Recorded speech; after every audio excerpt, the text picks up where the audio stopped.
You see, you are a human being. It is neither possible nor advisable for you to just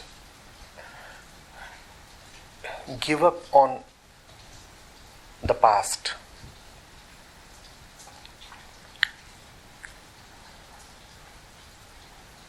The body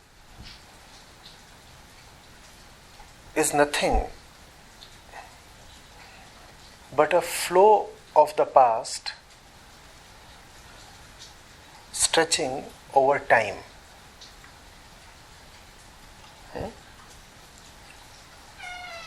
So you cannot just wish away the past. It won't happen.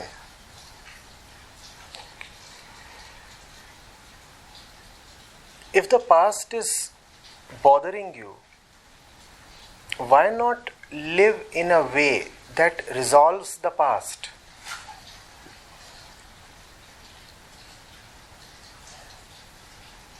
If the past is bugging you, why not live in a way that resolves the past? The past is shrieking, calling for attention, demanding completion. Why are you denying it the space, the attention, the completion that it deserves?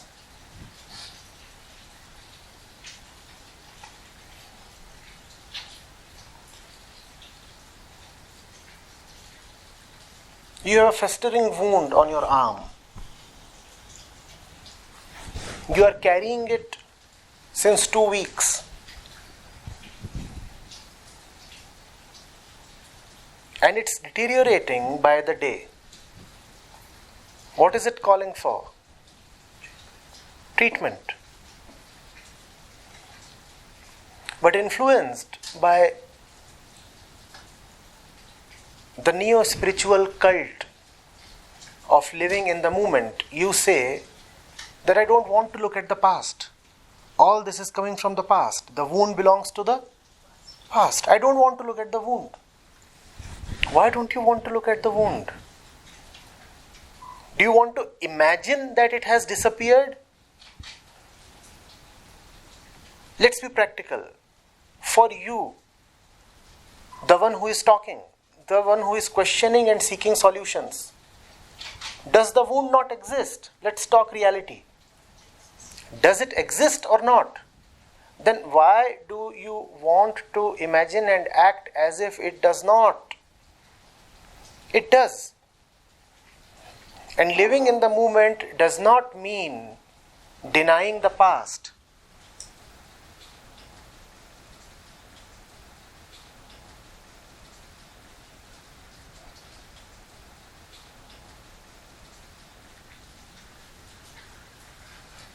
Living in the moment, living in the present, to be more accurate, means living in the one who is ever present, living in the one who is omnipresent, living in the truth.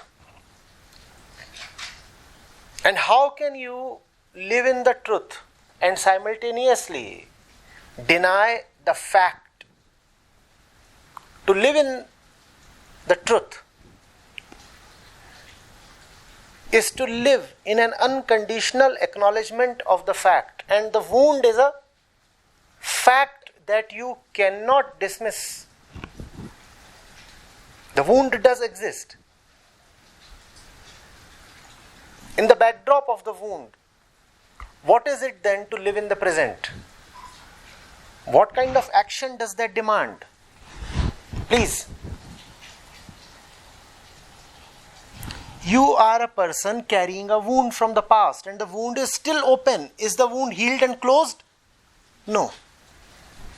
And you are someone who honestly, sincerely wants to live truthfully. Now, what should such a person do? Treat the wound. That is what living in the present means.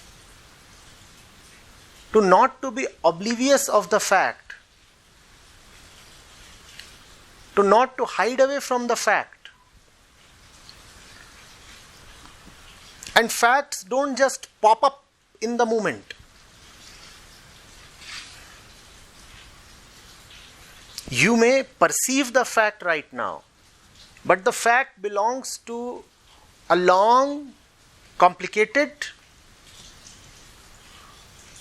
unknowable stream of, network of cause and effects. Does it not? The wound comes from a network of places. It does not just come from one single reason. You can never accurately pinpoint where the wound comes from. But what is certain is that reasons do exist in the past that led to the appearance of the wound. So the wound does have something to do with the past. And that past is open and crying.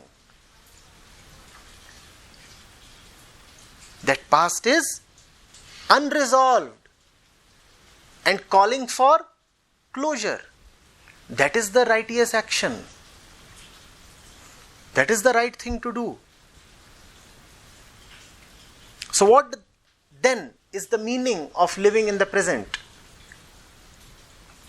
Either heal the wound of the past or find something that is so very immense that you forget the wound. Only these two possibilities.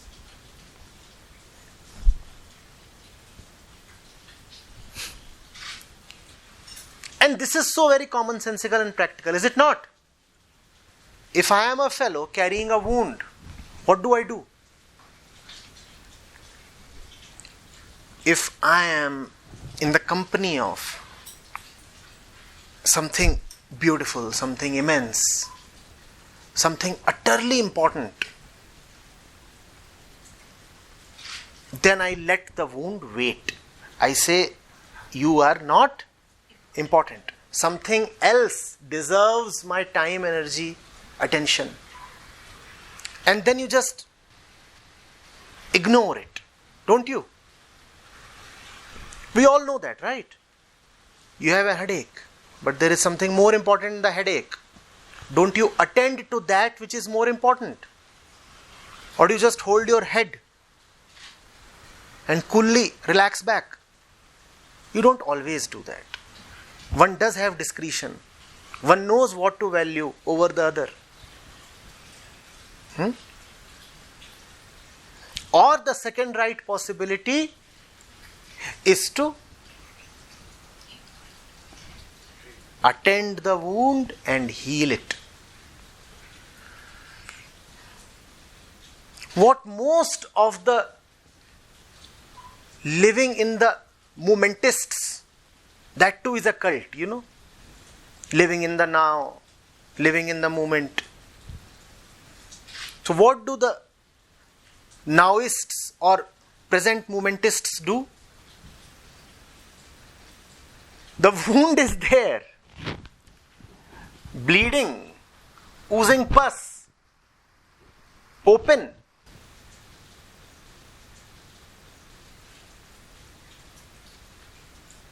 Ready to turn into something septic.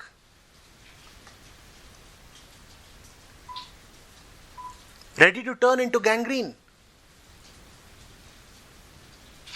But they are trying to entertain themselves with potato chips. They are trying to forget the open wounds of the past by watching the latest Friday flick. They are trying to ignore the wound of the past by engaging themselves in gossips or family or friends or kids. Please see what is it that they are not doing. Firstly, they are not honest towards the wound. They are not healing the wound. Secondly, they are not even honest towards the truth. Do they have something so very important with them that they must ignore the wound? No. All they have is potato wafers. So, what is the condition of such people? Neither are they healing their wounds, nor are they committing themselves to something valuable and immense. In fact, the kind of life that they are leading would only lead to more and more wounds, a proliferation of wounds.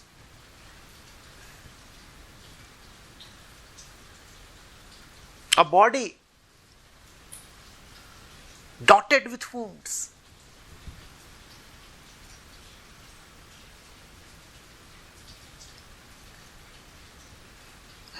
In the name of living in the present, don't forget the facts of your life. A time bomb is ticking behind my back. Should I say no, it belongs to the past because it was set to explode an hour back. An hour back, it was set to explode after an hour. At 1 p.m., it was set to explode at 2 p.m. And right now it is 1:58 p.m. And you are saying the time bomb belongs to the past. It belongs to 1 p.m. It has been ticking since long. I will not care for it. I live in the present moment. I live in the now. And right now I have my potato chips to take care of. Don't indulge in such rhetorical foolishness. Sounds good as lecture. Sounds good as a bestseller. But it would land you in deep trouble and suffering.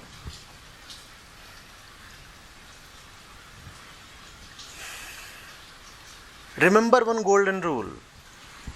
The past cannot be wished away. If you had your lunch, you must pay the bill. I said that in Bangalore as well. You cannot say the lunch belonged to 1 p.m. and right now it is 3 p.m. Why must I pay the bill? Sorry. This is not a spiritual argument. It is not even an honest argument. You are just using spirituality as quackery. You are trying to deceive the hotel as well as yourself. If you have unsettled bills from the past, you will have to pay them. You cannot say the past belongs to past. I live only in the present. Sorry. If the past belongs to the past, then why do you accept interests on your fixed deposits? When did you deposit that money? In the past. And when is the interest accruing to you? Today. Why do you accept that interest?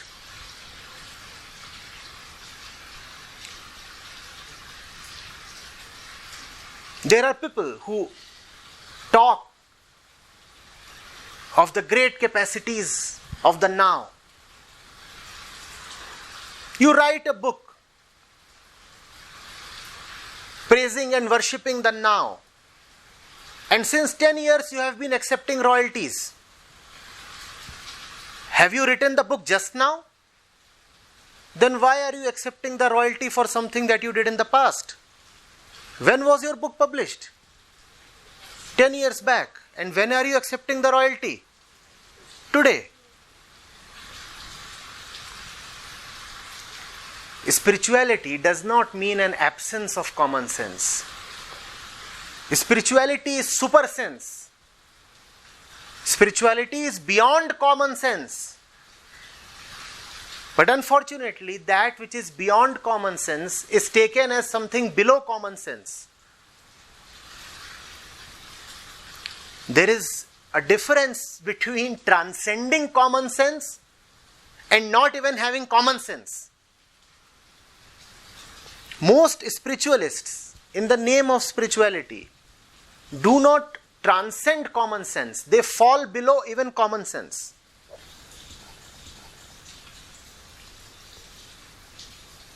Below common sense is nonsense.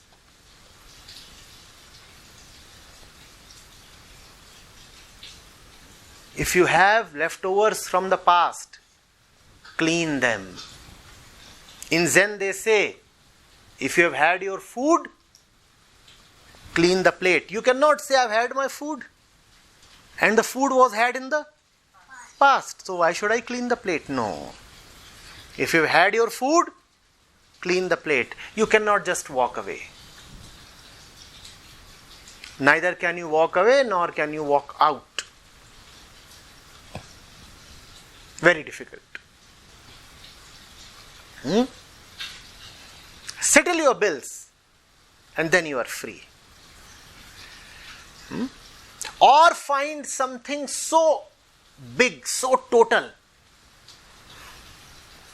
that you are ready to die for it. And if you are ready to die for it, then your wounds don't matter, right? You can die with your wounds. And if you die, then your wounds too die. And we talked of death too. Please get to the depth of the matter. If you want to live and live free, then settle your bills and heal your wounds. Or find something so very infinite, unlimited, beautiful and lovely that you are prepared to instantaneously die for it. And then you can ignore your wound, because if you die, then the wounds too die. So there are these two methods. For the ones who do not have the courage to die right now, the method is to heal the wounds and settle the bills. And those who are prepared to die right now, only they can ignore the wounds. Then you can say, I am going to behead myself. Oh, not in a literal, but in a spiritual way. I am going to behead myself. And if I am going to behead myself, why do I need to take care of my wounds and debts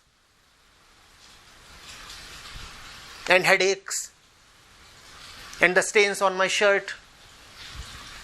All of these will die along with me. I am totally giving up on my past. I am dying to the life that there was. And dying to the life that I have so far lived. I would be born anew. I would be born as the Son of God.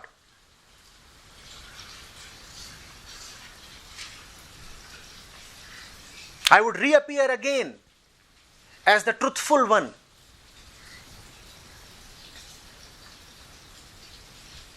I have totally and absolutely seen that the wounds are a dream. I have totally and absolutely seen that the bills are a dream. And if the bills are a dream, why settle them? If the wounds are a dream, why heal them? But don't try to act smart. Don't be dishonest. You cannot say that the bills are a dream, but the food is not a dream. You cannot say that the wounds are a dream, but the body is not a dream. It would be such an absurd thing. The wounds on the body you are claiming as dream stuff. But the same body you are very serious about, that body you are taking to be real, that you cannot do. Please. So either come to a point where you start seeing everything as unreal, obviously including yourself, your ego, your body, your entire life. When you start seeing everything as unreal, and first of all, yourself as unreal, then you are in the position to ignore the bills. Then you have totally and truly died. Now, no obligation is valid upon you. Now no obligation chains you. Now you are going, disappearing, dying. This is spiritual death. And this can happen only in the face of, we said, something extremely beautiful, captivating. Something Krishna-like. Something so powerful, it demands the whole of you. And then you can forget the wounds, the bills, the food, the body, the ego, the life. All your stories can be then forgotten. But if you have still not found something so very captivating, enamoring, then the way for you is to just attend the wound and heal it. Do you get these two possibilities? Are they very clear? Look honestly at your condition and decide which of these possibilities would work for you. But do not go for the third possibility. The third possibility is to have the wounds and remain busy with potato chips. That third possibility is dishonest and dangerous. Unfortunately, a lot of spirituality today is about that third way. I strongly advise you to reject the third way. I have a question. Yes. As you said, I have still not found the captivity. Yes. So my method should be the first one. But in this first method, there is no clarity. When I am trying to treat the wound, I am getting messed up in the cause and effects and what caused the wound, in a tension not to get wounded again and all these. So when you proposed, when I heard about the second method, it's a more Alluring method. alluring method and Parnaimila. I have not found it. So I would advise you to firstly try healing the wounds.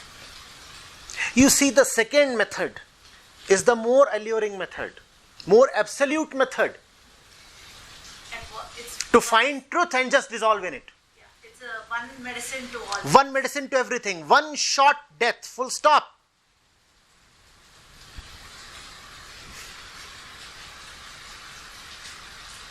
You have just switched on the light and the dreams have disappeared in the split second. All the nightmares, all the demons in the nightmares are gone, vanished. So it is the one great recipe. But I would still not ask you to go for it. Please understand the reason. Because that recipe cannot be obtained by you. That recipe comes to you as a blessing. That recipe gets showered upon you on its own as a benediction. You cannot claim it or target it. It is not within your reach. It comes to you as grace. So how will you try for it? How will you choose that option? That option is beyond your choice. It comes to you on its own when you are ready. Which option is within the purview of your choice? Heal the wound.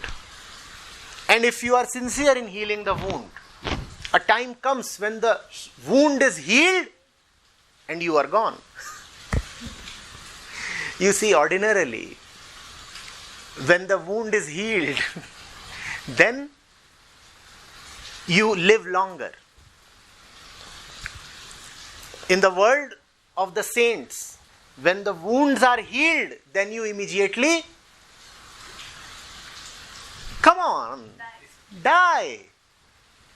Because this mass is nothing but a big wound. If it is healed fully, you will stop breathing. You will stop breathing in the way you currently breathe.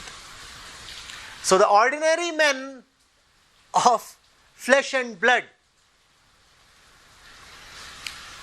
they want to heal their wounds so that they may live longer. And the wise man wants to heal the inner wound. What is the inner wound? What is the psychic wound? The ego. The ego is the one big wound that we live with, that we live as. The wise man wants to heal that wound so that he disappears.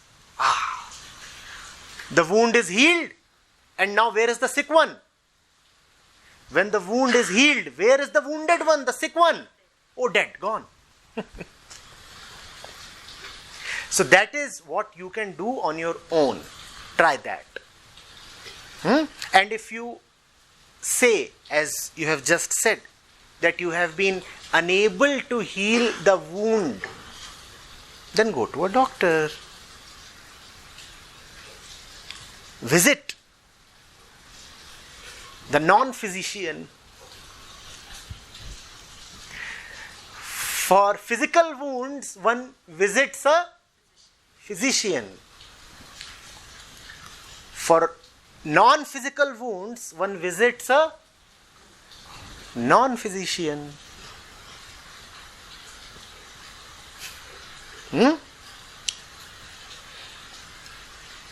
What is the way to die? Heal your wounds.